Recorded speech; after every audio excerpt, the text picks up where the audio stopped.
दोस्तों न्यू दिशा चैनल में आपका स्वागत है। मैं विवेक गोप। आज हम लोग प्रमेय 6.6 के बारे में डिस्कस करेंगे। प्रमेय कहता है दो समरूप त्रिभुज के क्षेत्रफल के अनुपात इनकी संगत भुजा के अनुपात के वर्गों के बराबर होता है।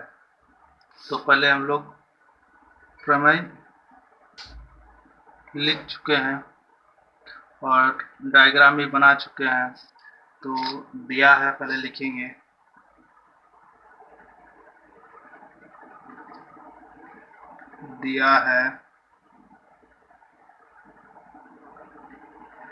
दिया है त्रिभुज ए बी सी समरूप त्रिभुज पी क्यू आर है। सिद्ध करना है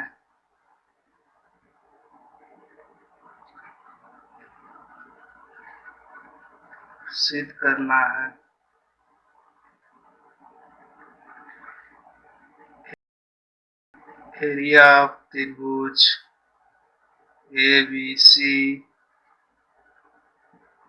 बटा एरिया ऑफ त्रिभुज पी क्यू आर बराबर ए बी बटा पी क्यू होल स्क्वायर बराबर B C Q R whole square बराबर ए सी बटा पी आर का होल स्क्वायर। ये हम लोग को सिद्ध करना है। इसके बाद रचना लिखेंगे।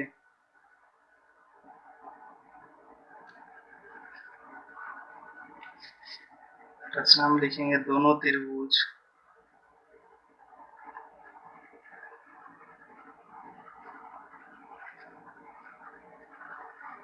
त्रिभुजों का क्षेत्रफल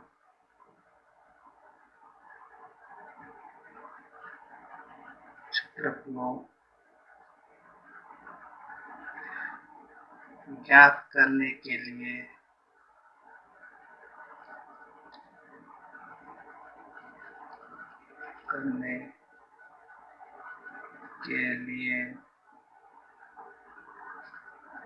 क्रमशः शीर्षम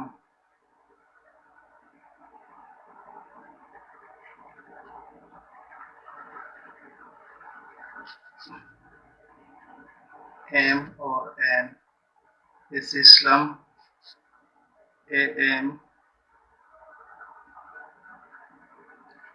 और पी एन लिया गया।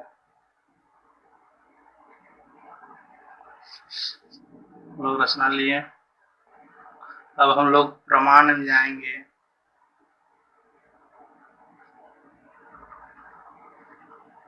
प्रमाण लोग लेंगे त्रिभुज ए बी सी का क्षेत्रफल, त्रिभुज ए बी सी का क्षेत्रफल बराबर होता है हाफ इंटू आधार बीसी होगा और ऊंचाई हो जाएगा ए एम। दूसरा त्रिभुज का भी लेंगे। त्रिभुज पी क्यू आर का क्षेत्रफल बराबर हाफ इंटू क्यू आर आधार हो जाएगा और ऊंचाई पी एन हो जाएगा।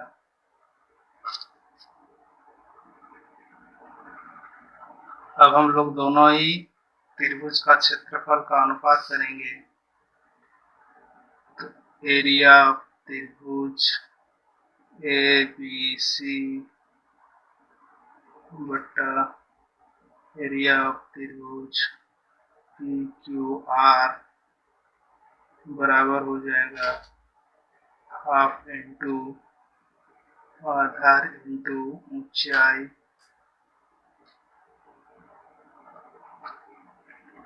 हाफ इंटू आधार इंटू ऊंचाई।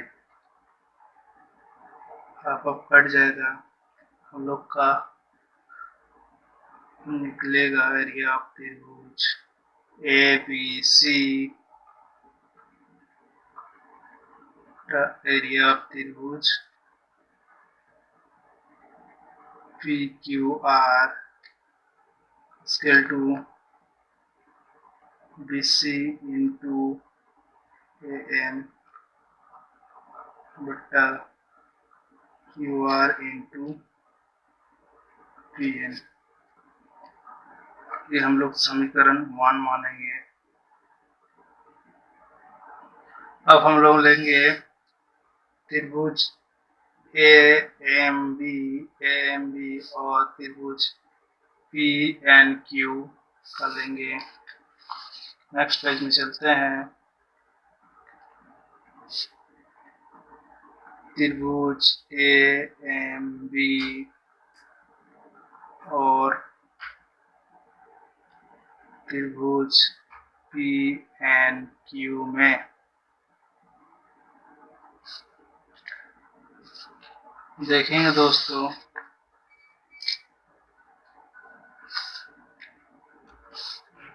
कोण बी बराबर कोण क्यू होगा, क्योंकि समरूप त्रिभुज है। त्रिभुज एबीसी और पी क्यू आर समरूप है।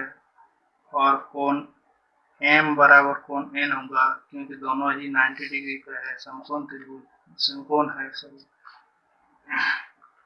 और ए बी बराबर पी क्यू होगा, क्योंकि समरूप त्रिभुज है। तो हम लोग लिखेंगे कोण बी बराबर कोण क्यू होगा त्रिभुज ए बी सी समरूप त्रिभुज पी क्यू आर है, इसलिए कोण एम बराबर कोण एन समकोण है।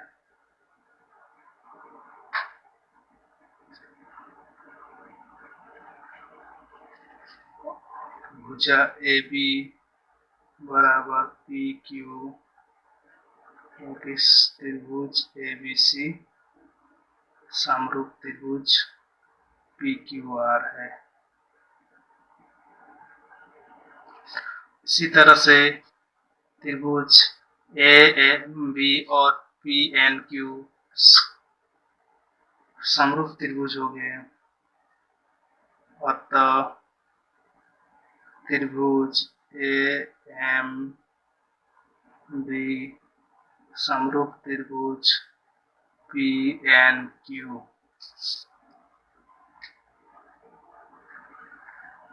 जब त्रिभुज ए एम बी और पी एन क्यू समरूप हो गए, तो हम लोग लिख सकते हैं ए एम बटा पी एन और ए बी बटा पी क्यू लिख सकते हैं। तो लिखेंगे ए एम बटा पी एन बराबर ए बी बटा पी क्यू।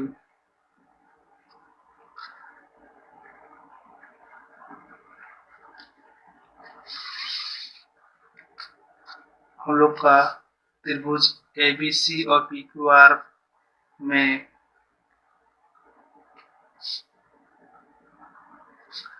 तो ये समीकरण 2 हो गया। अब हम लोग का त्रिभुज ए बी सी समरूप त्रिभुज पी क्यू आर में दोनों ही समरूप त्रिभुज है, तो ए बी बटा पी क्यू बराबर बी सी बटा क्यू आर है। तो ये समीकरण 3 हो गया हम लोग का। अब हम लोग समीकरण थर्ड का मान समीकरण 2 में रखने पर समीकरण थर्ड का मान समीकरण 2 में रखने पर समीकरण थर्ड में है AB पी क्यू बराबर BC क्यू आर है, तो AB के जगह AM लिख सकते हैं क्योंकि AB बटा PQ बराबर AM बटा PM है, तो हम लोग AB की जगह AM बटा PM बराबर BC बटा QR, ये हम लोग का समीकरण 4 हो गया। अब हम लोग समीकरण 4 का मान समीकरण 1 में रखेंगे। समीकरण 4 का मान समीकरण 1 में रखने पर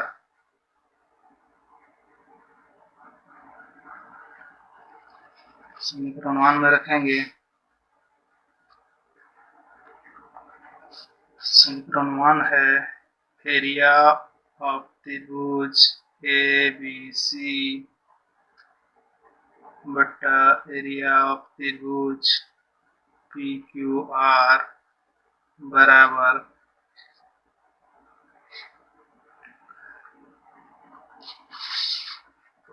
BC इंटू AM और QR इंटू PN है, तो BC के जगह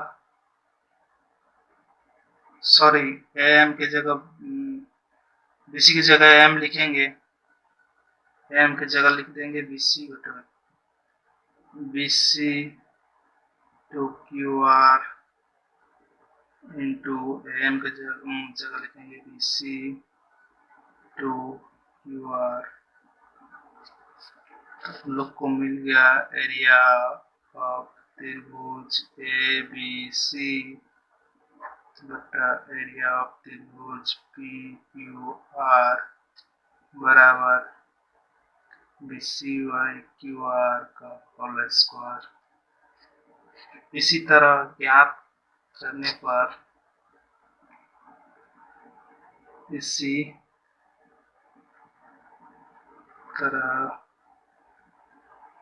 करने पर एरिया ऑफ त्रिभुज ABC एरिया ऑफ त्रिभुज PQR बराबर AB बटा PQ का होल स्क्वायर बराबर BC बटा QR का होल स्क्वायर बराबर AC बटा PR का होल स्क्वायर। प्रूव्ड। और दोस्तों, आप लोग को वीडियो अच्छा लगे तो लाइक कीजिए, सब्सक्राइब कीजिए और शेयर कीजिए। धन्यवाद।